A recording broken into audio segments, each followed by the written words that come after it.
Satu, pengertian kitab-kitab hadis. Kitab hadis adalah kitab-kitab yang menjadi rujukan utama oleh umat Muslim dalam merujuk kepada perkataan Nabi Muhammad. Dua, jenis kitab-kitab hadis. Jenis-jenis kitab hadis.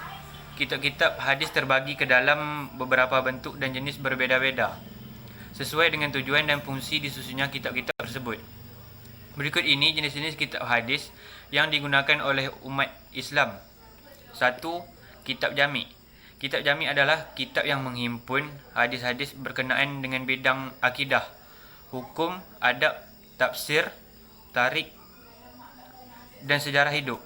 Kitab hadis Sahih Al-Bukhari merupakan salah satu kitab yang digelari kitab jami'. Sebuah kitab hadis disebut dengan jami' bila mengandung sekurang-kurangnya 8 bidang, iaitu 1. Akidah, 2. Hukum, 3. Sikap hidup orang-orang soleh, 4. Adab, 5. Tafsir, 6. Tarik, 7. Al-Fitan, iaitu fitnah-fitnah yang muncul di akhir zaman, 8. Manakib, iaitu pemaparan tentang biografi dan keistimewaan seseorang seperti Abu Bakar, Umar, Utsman, Ali, tabi'in, ahlul bait, dan istri-istri Rasulullah SAW.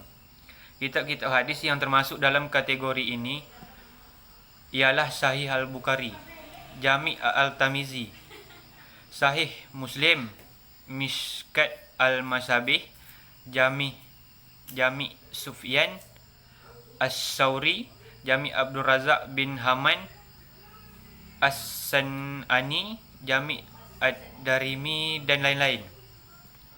2. Kitab As-Sunan atau Al-Ahkam. Kitab Sunan adalah kitab-kitab yang disusun berdasarkan sistematika pembahasan fikih yang bermula dari bab taharah, solat, dan seterusnya. Demikian, kitab Sunan sendiri tidak hanya dimuat hukum-hukum normatif tetapi juga persoalan-persoalan lainnya. Contoh kitab yang termasuk kategori ini ialah Sunan An-Nasa'i, Sunan At-Tirmizi, Sunan Ibnu Majah, Sunan Abi Daud, Sunan Ar-Durukhuti, dan Sunan Ali bin As-Sakan. 3. Kitab Musnad. Kitab Musnad adalah kitab hadis yang disusun berdasarkan nama-nama sahabat yang meriwayatkan hadis. Biasanya dimulai dengan nama sahabat yang pertama kali masuk Islam atau disesuaikan dengan urutan abjad. Misalnya, Imam Ahmad yang menulis Musnad telah mendahulukan hadis-hadis Abu Bakar daripada sahabat yang lain. Baiklah, nama saya Sarimah. Di sini saya akan melanjutkan materi selanjutnya, yaitu yang keempat, kitab Mu'jam. Kitab Mu'jam ini dalam istilah Mu'jam tidak hanya digunakan dalam ilmu hadis. Kitab ini kadang-kadang digunakan untuk disiplin ilmu keislaman lainnya. Kitab Mu'jam ini disusun berdasarkan tertib huruf abjad. Huruf abjad atau mengikuti susunan nama guru-guru mereka, baik nama asli maupun julukan, sesuai dengan tertib huruf abjad.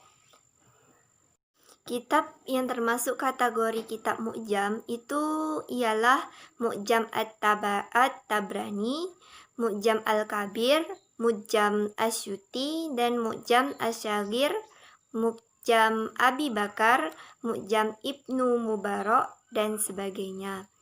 Selanjutnya, yang kelima adalah kitab Rasail. Kitab Rasail adalah kitab yang berisi hadis-hadis yang dikumpulkan berdasarkan suatu perkara atau tema tertentu, seperti Raf'u al-Yadain karya Imam Bukhari. Dalam kitab ini, Imam Bukhari mengemukakan hadis-hadis tentang mengangkat tangan tanpa membahas kedudukannya. Apakah ada yang mansyuk, syadz, mujamal, atau lainnya. Contoh-contoh lain adalah kitab Juz'an Niyah oleh Ibnu Abi Ad-Dunya. Terus juz al-qiraah kalfah al-imam oleh al-Baihaqi dan lain-lain. Selanjutnya kitab yang keenam, kitab Al-Mustadrak. Kitab Al-Mustadrak adalah kitab hadis yang mengumpulkan hadis-hadis yang tidak disebutkan oleh pengarang sebelumnya. Bisa secara sengaja maupun tidak. Contohnya kitab Mustadrak Al-Hakim yang diterbitkan sebanyak 4 jilid.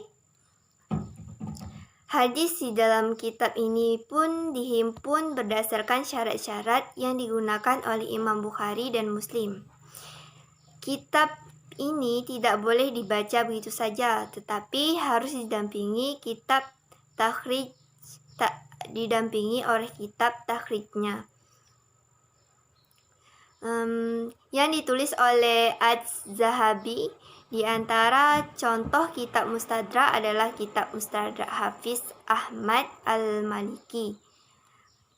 Dan juga Asyuti pernah berkata, jumlah hadis Nabi baik yang bersifat ucapan, qaul, dan tindakan atau disebut dengan fiil yang dapat ditemukan di muka bumi ini maksimal hanya 200.000 buah. Jumlah hadis sebesar itu yang dihimpun dalam berbagai kitab tidak mungkin ditulis dalam kurun waktu yang sama dan memiliki satu tingkatan yang sama. Jadi, oleh sebab itu, para ulama membagi derajat atau kedudukan hadis itu dalam beberapa tingkatan. Baiklah, sekian dari kelompok kami. Lebih kurang kami mohon maaf. Wassalamualaikum warahmatullahi wabarakatuh.